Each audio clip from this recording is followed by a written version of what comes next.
नमस्कार विद्यार्थी मित्रमैत्रिणींनो, आज आपण इयत्ता 7वीचा इतिहास व नागरिकशास्त्र या विषयातील नागरिकशास्त्राचा पहिला पाठ अभ्यासणार आहोत.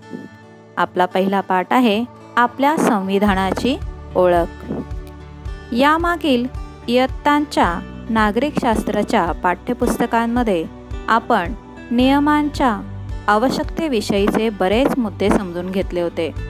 कुटुंब, शाळा, आपले गाव किंवा शहर यांचे व्यवहार सुरळीतपणे चालावे म्हणून आपण संकेत व नियम पाळतो. कुटुंबात नियम नसतात, परंतु प्रत्येक कुटुंबातील सदस्यांनी कसे वागावे याविषयी काही संकेत मात्र असतात. शाळेत प्रवेशासंबंधी गणवेश आणि अभ्यास याविषयी नियम असतात.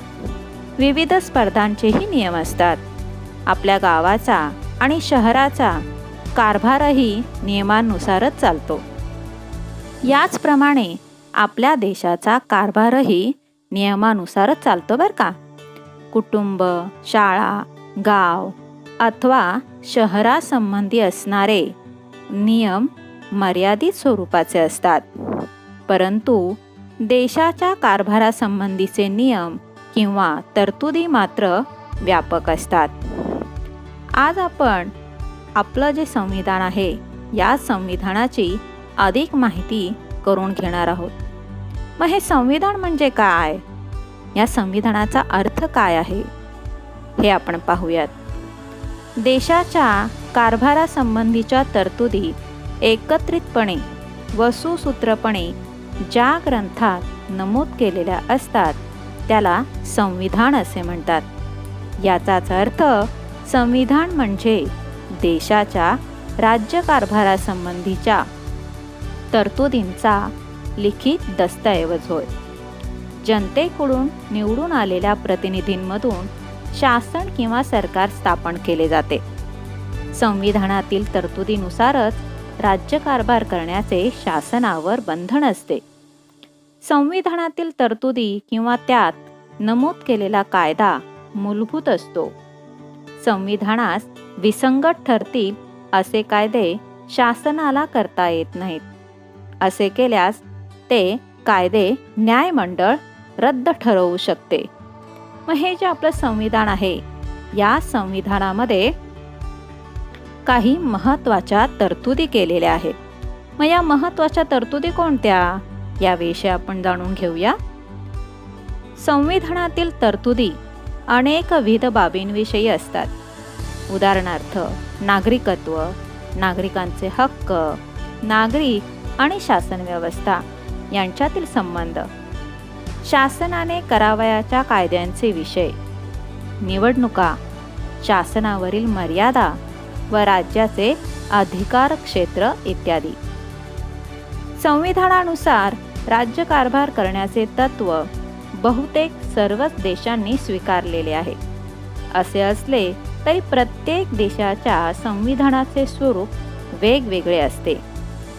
इतिहास, समाजरचना, संस्कृती, परंपरा इत्यादी बाबतीत देशादेशांमध्ये भिन्नता असते किंवा वेगळेपण असते.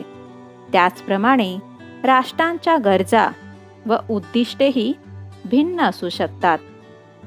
त्यास अनुरूप असे संविधान निर्माण करण्याचा प्रयत्न ते राष्ट्र करते. विद्यार्थ्यांनो, अमेरिका, इंग्लंड या देशांचा राज्यकारभार संविधानानुसार चालतो, परंतु दोन्ही संविधानांमध्ये फरक आहे बरं का.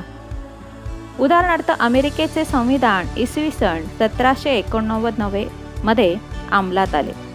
ते लिखित असून त्यात केवळ 7 कलमांचा समावेश आहे, परंतु 225 वर्षापेक्षा अधिक काळ लोटला असूनही त्यास संविधानानुसार आजही अमेरिकेचा राज्यकारभार चालवला जातो.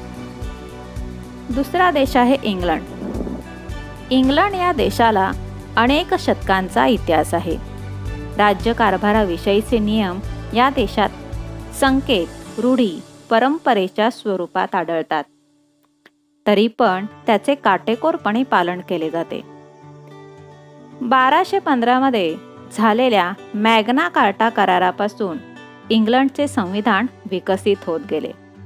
काही लिखित नियमांचा समावेश असला तरी इंग्लंडचे संविधान प्रामुख्याने अलिखितच आहे. हे जे आपले संविधान आहे, या संविधानाची आपल्याला आवश्यकता का वाटली? का आवश्यक आहे हे संविधान? बघा हा. संविधानात नमूद केलेल्या तरतुदीनुसार किंवा नियमांनुसार राज्यकारभार करण्याचे अनेक फायदे असतात. शासनाला नियमांच्या चौकटीत राहूनच राज्यकारभार करावा लागतो. त्यामुळे त्यांना मिळालेल्या अधिकाराचा किंवा सत्तेचा दुरुपयोग होण्याची शक्यता फारच कमी असते. 2. संविधानात नागरिकांचे हक्क व त्यांच्या स्वातंत्र्याचा उल्लेख असतो. शासनाला ते हक्क हिरावून घेता येत नाहीत, म्हणून नागरिकांचे हक्क व स्वातंत्र्य सुरक्षित राहते. 3. संविधानातील तरतुदीनुसार राज्यकारभार करणे म्हणजे कायद्याचे राज्य प्रस्थापित करण्यासारखे आहे, कारण त्यात सत्तेच्या गैरवापराला किंवा मनमानी कारभाराला अजिबात वाव नसतो. 4. संविधानानुसार राज्यकारभार होत असल्याचे पाहून सामान्य माणसाचा शासनावरील विश्वास हा वाढत जातो. त्यातून ते सहभागाला उत्सुक होतात.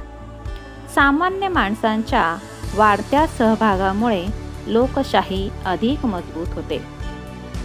5. संविधान त्या देशासमोर काही राजकीय आदर्श ठेवते.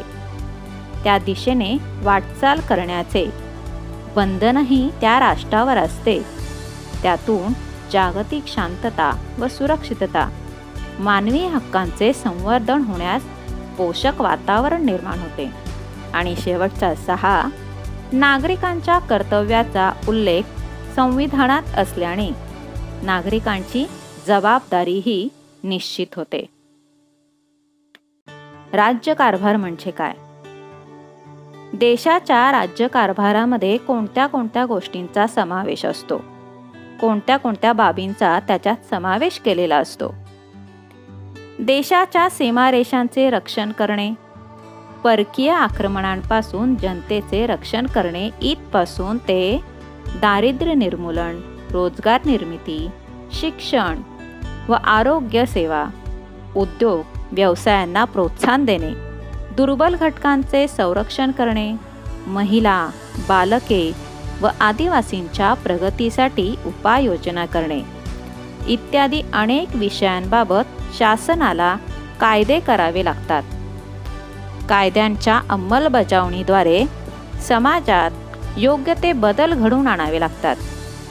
थोडक्यात सांगायचे झाल्यास आधुनिक काळातील शासनाला अवकाश संशोधनापासून ते सार्वजनिक स्वच्छतेपर्यंतच्या सर्व बाबींसंबंधी निर्णय घ्यावे लागतात. यालाच राज्यकारभार करणे असे म्हणता येईल. संविधानाचा अर्थ व त्याची आवश्यकता समजून घेतल्यानंतर आता आपण भारताच्या संविधानाची निर्मिती कशी झाली हे पाहणार आहोत. मग भारताचं संविधान निर्माण करण्यापूर्वी त्याची पार्श्वभूमी काय होती? आवश्यकता आपण जाणून घेतली, राज्यकारभार काय आहे ते समजून घेतलं. मग या संविधानाची या निर्मितीची पार्श्वभूमी काय आहे? भारताच्या संविधान निर्मितीला इसवी सन 1946 पासूनच सुरुवात झाली. स्वतंत्र भारताचा राज्यकारभार ब्रिटिशांनी तयार केलेल्या कायद्यानुसारच चालणार नाही, तर तो भारतीयांनी स्वतः तयार केलेल्या कायद्यानुसारच चालेल असा स्वातंत्र्य चळवळीतील नेत्यांचा आग्रह होता. त्यानुसार भारताचे संविधान तयार करण्यासाठी एक समिती स्थापन करण्यात आली.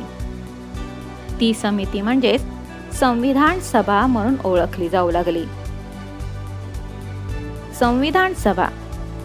आपला देश 15 ऑगस्ट 1947 रोजी स्वतंत्र झाला.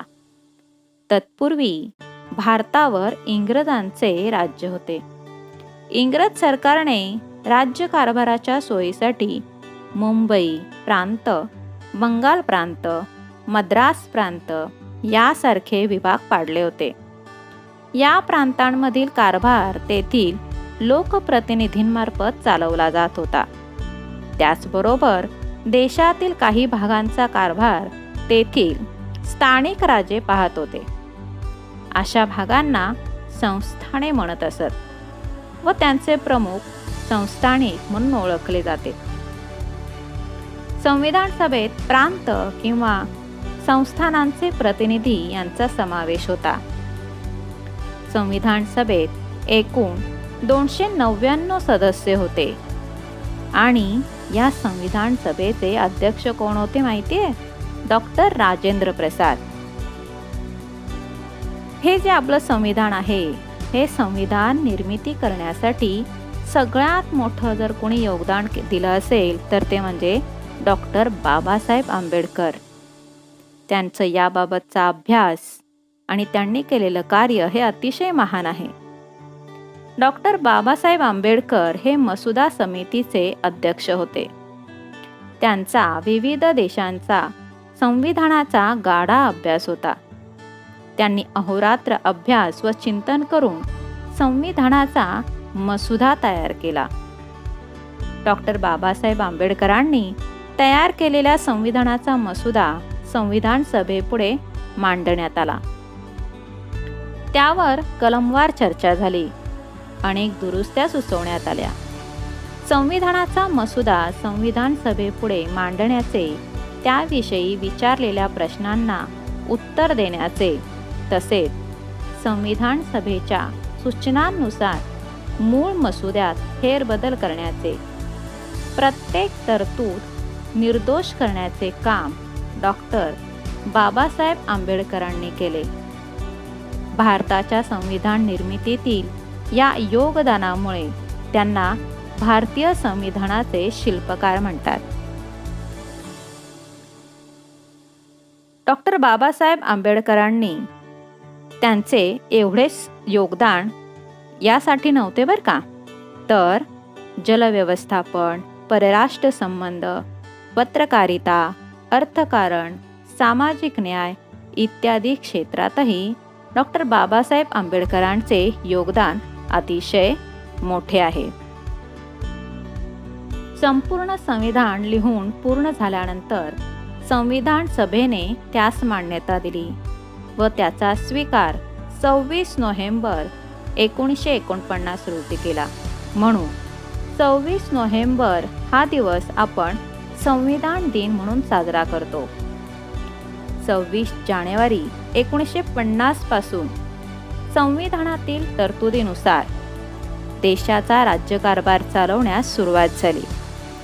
या दिवसापासून भारताचे प्रजासत्ताक राज्य अस्तित्वात आले. म्हणून 26 जानेवारी हा दिवस आपण प्रजासत्ताक दिन म्हणून साजरा करतो. विद्यार्थ्यांनो, आज आपण आपल्या संविधानाची ओळख करून घेतली. हे संविधान निर्माण करण्यामागे कोणाकोणाचे महत्त्व आहे, कोणी कोणी ह्याच्यासाठी काम केलं, या संविधानाचा अर्थ काय, संविधानामध्ये तरतुदी कोणत्या कोणत्या आहेत आणि मुळात म्हणजे या संविधानाची आवश्यकता आपल्याला का वाटली, हे संविधान निर्मिती करण्यामागची पार्श्वभूमी काय होती, संविधान सभा कोणाकोणाची होती आणि सगळ्यात महत्त्वाचं म्हणजे हे संविधान ज्यांनी लिखित स्वरूपात आणलं ते डॉक्टर बाबासाहेब आंबेडकर यांना आपण भारतीय संविधानाचे शिल्पकार म्हणतो. हे महत्त्वाचे आहे. आज आपण आपल्या संविधानाची थोडक्यात माहिती करून घेतली. नक्कीच तुम्हाला हा पाठ आवडला असेल. धन्यवाद.